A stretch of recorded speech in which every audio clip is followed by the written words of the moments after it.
जो तुम्हें कर्म मिला है उसे धर्म के अनुसार करो, भगवत समर्पित कर दो, वो यज्ञ हो जाएगा। उसका फल मिलेगा तुम्हें आनंद, भगवत प्राप्ति, महासुख। कर्म वही है, पर जब अहंकार से प्रेरित होकर अपने लिए करते हो सुसुख वांछा, तो उसमें अधर्म वृत्ति बढ़ जाती है। अधर्म वृत्ति निश्चित आपको भोगना पड़ेगा।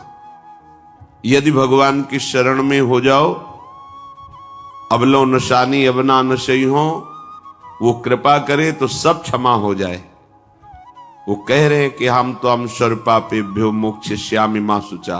नहीं तो आपका जो कर्म प्रकाशित नहीं हुआ है और आपने पाप कर्म किया वो गुप्त है, वो नष्ट नहीं हुआ, वो भयंकर रूप रख के तैयार है, अपने समय पे तुम्हें नष्ट कर देगा। एक 45-50 वर्ष की अवस्था के थे। अब उनको ज्ञान हुआ कि हमारे द्वारा बहुत अधर्म हुए हैं, अब सब छोड़ो, अब सत् कार्यों में लगो। तो उनके सामने एक स्वर्णकार का मकान था। वो बहुत ही कपटपूर्ण व्यवहार करता था। भोले भाले लोगों को असली स्वर्ण लेकर के, केवल स्वर्ण का लेप करके अलंकार बेचता। अगर कोई जानता तो कुछ राज कर्मचारियों को अपने लेदे के अधीन किए हुए था और उसको कुछ नहीं होता। तो जो राज कर्मचारी उसके रहस्य को जानते थे, वो रात में ड्यूटी देते थे। उन लोगों ने सोचा कि इतना धन इसने इकट्ठा किया है, अगर हम इसको मार देते हैं और इसका स्वर्ण ले लेते हैं तो कोई रिपोर्ट करने वाला भी नहीं होगा और हम बहुत धनी हो जाएंगे। अधर्माचरण करने वाला कभी सुखी नहीं हो सकता। स्वर्णकार अधर्म आचरण कर रहा था, तो उसके अधर्म आचरण में सम्मिलित होने वाले राज कर्मचारियों ने उसे मार दिया। उसका स्वर्ण ले लिया, धन ले लिया और उसे बॉक्स में बंद करके वो निकल ही रहे थे कि वो जो धर्म पे चलना ठाना था उन्होंने देख लिया। बाहर निकले, उनका ये क्या है? अब वो तो फंस गए, क्योंकि बॉक्स में उसकी लाश थी और सब बैग झोला में स्वर्णाभूषण धन था। उन्होंने तुरंत उसको कहा, आवाज मत दीजिएगा, देखो हम तुम्हें हिस्सा दे देंगे।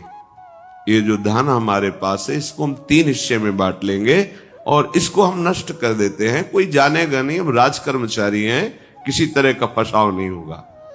उन्होंने कहा, ये मैं अधर्म का कार्य नहीं कर सकता, मैं तो अब हल्ला मचाऊंगा, सबको बुलाऊंगा और बताऊंगा कि तुमने इसकी हत्या की है और इसका धन अपहरण कर रहे थे। अब राज कर्मचारी, उन्होंने सोचा हमारी ड्यूटी भी जाएगी, धन भी जाएगा, सजा भी मिलेगी। दोनों ने इशारे में ही बात कर ली और हल्ला मचा के दौड़ पड़े, पकड़ो इससे, पकड़ो, जाने न पाए। उसे पकड़ लिया। लोग इकट्ठा हुए, क्या हुआ? देखो ये धन अपहरण करके जा रहा था, इसकी हत्या कर दी। तो हम लोग गश्त लगा रहे थे तो हमें शंका हुई, आए तो देखा ये पकड़ा गया। जो धर्म से चल रहा था उसको पकड़ लिया। अब तो प्रमाण, राज कर्मचारी खुद गवाही देने के लिए तैयार। उसे बंद किया गया, मुकदमा हुआ।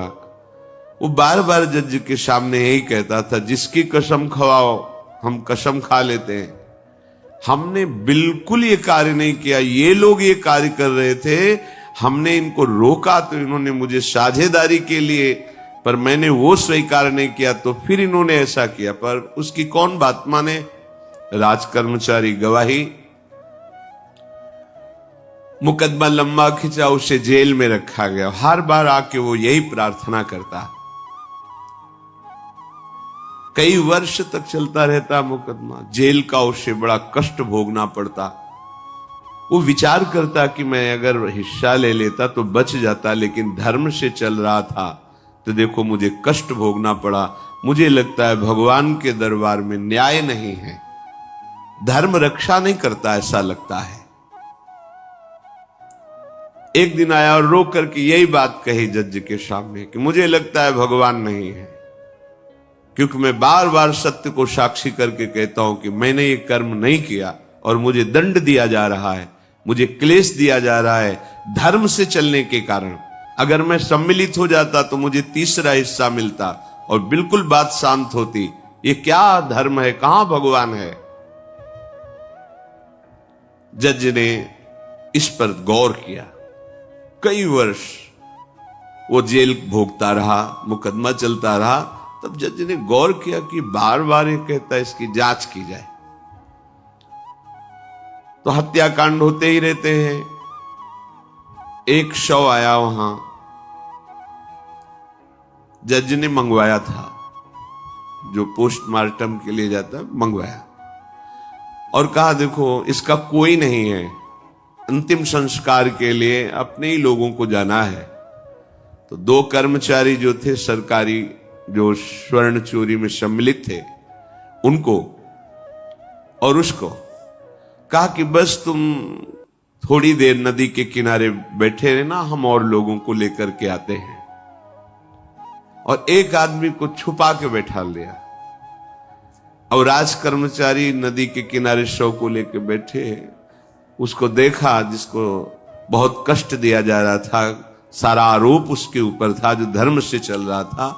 उसे कहा माना नहीं ना, अगर मान लेता तो तीसरा हिस्सा भी मिल जाता, बात वहीं खत्म हो जाती है। देखा, फंसा दिया, तेरे को आजीवन कारावास मिलेगा, कोई नहीं बचा सकता तेरे को। मेरी बात नहीं मानी, कह रहा था हल्ला मचाऊंगा, ऐसा वैसा, अब भोग। तो जज के द्वारा जो एकांत में बैठाला हुआ आदमी था, उसने पूरी बात सुनी। इसीलिए ये नाटक रचा गया था। तीनों को बुलाया और कहा तुम निर्दोष हो उस धर्मात्मा से। स्वयं इनकी आवाज से हमने सुना, ये कह रहे थे जो तुम बात कह रहे थे। तो उसने कहा कि ये तो ठीक है, अब निर्णय ठीक कर दिया, लेकिन अब कई वर्षों से मैं दंड भोग रहा था, ये कौन सा न्याय है?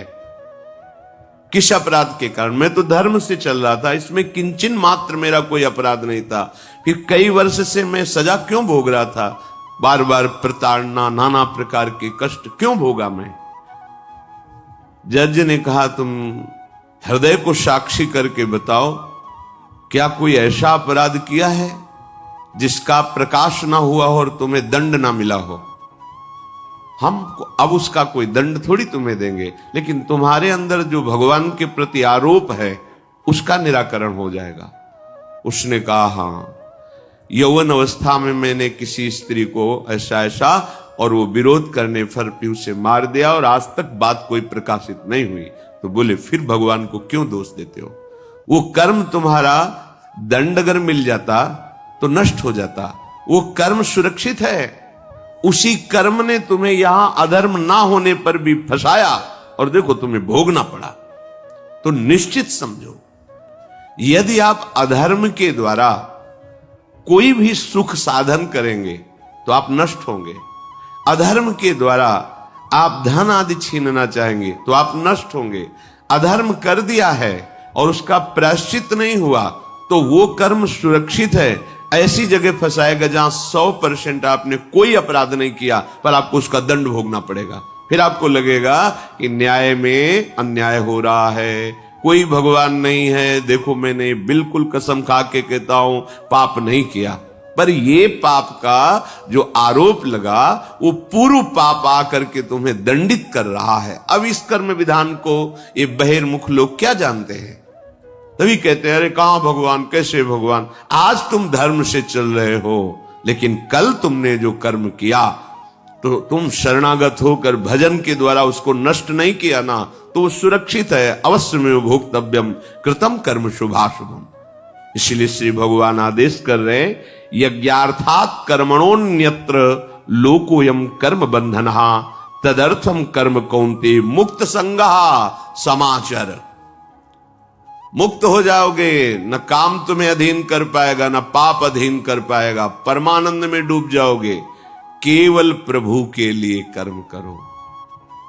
ये अगरबत्ती, धूप बत्ती, आरती, पूजा, प्रभु को अपना नहीं माना तो ये थोड़ा शुभ कर्म बन गया, बस ये तुम्हारा प्रायश्चित नहीं होगा। जो तुमने अधर्माचरण के अगरबत्ती धूपबत्ती से खत्म होने वाले नहीं हैं, उनके लिए तुम्हें नाम जप करना पड़ेगा, नाम कीर्तन करना पड़ेगा। नाम कीर्तनम यस्य सर्व पाप प्रणाशनम, समस्त पापों का नाश करने में समर्थ है। राधा राधा राधा, कृष्ण कृष्ण कृष्ण, गोविंद गोविंद गोविंद। भगवन नाम, अगर भगवन नाम का आप निरंतर जप करने लगे तो आप स्वयं तर जाएंगे और लोगों को तार देंगे। मम भक्तियुक्तो भुवनम पुनात सतरति सतरति सा लोकान तारयति। जो भी कर्म कर रहे हो वो भगवान के लिए भावना करो, उस कर्म को भगवान को समर्पित करो, तो तुमसे पापाचरण नहीं होगा। जो पापाचरण हो गए हैं 10 मिनट केवल बैठ करके अपने घर में ही ताली बजा के मंजीरा लेकर के, इसे नाटक मत समझो, आडंबर मत समझो। नहीं, जो आडंबर और नाटक किए हैं ना, वो जब अपना नाटक फैलाएंगे तो तुम उस नाटक से निकल नहीं पाओगे। माया का नाटक है। भगवान नाम कीर्तन, ये जो लोग कहते हैं ना कि भगवान तो हृदय में बैठे, दिखावे की क्या जरूरत है। अगर इतना बोध हो चुका है भगवान हृदय में बैठे, तब तो आप सिद्ध हो गए। केवल वाणी से बोल रहे हो, मन मानी आचरण कर रहे हो, दुर्गति को प्राप्त हो रहे हो, तो है ना सबके हृदय अछत अविकारी, पर सकल जीव जग दीन दुखारी। सबके हृदय में बैठा है, पर दुर्दशा रोक रहा है क्या वो? क्यों? क्योंकि तुम केवल बातों से कहते हो तो सबके हृदय में बैठा है। ऐसा अनुभव किया? अगर ऐसा अनुभव किया तो बेविचार किसके साथ करते हो, चोरी किसकी करते हो, हिंसा की, कपट किससे, द्वेष किससे? बस केवल बातों से बात नहीं बनती। ये कर्म बातों से नष्ट नहीं होता, इसके लिए अनुष्ठान करना होगा नाम का।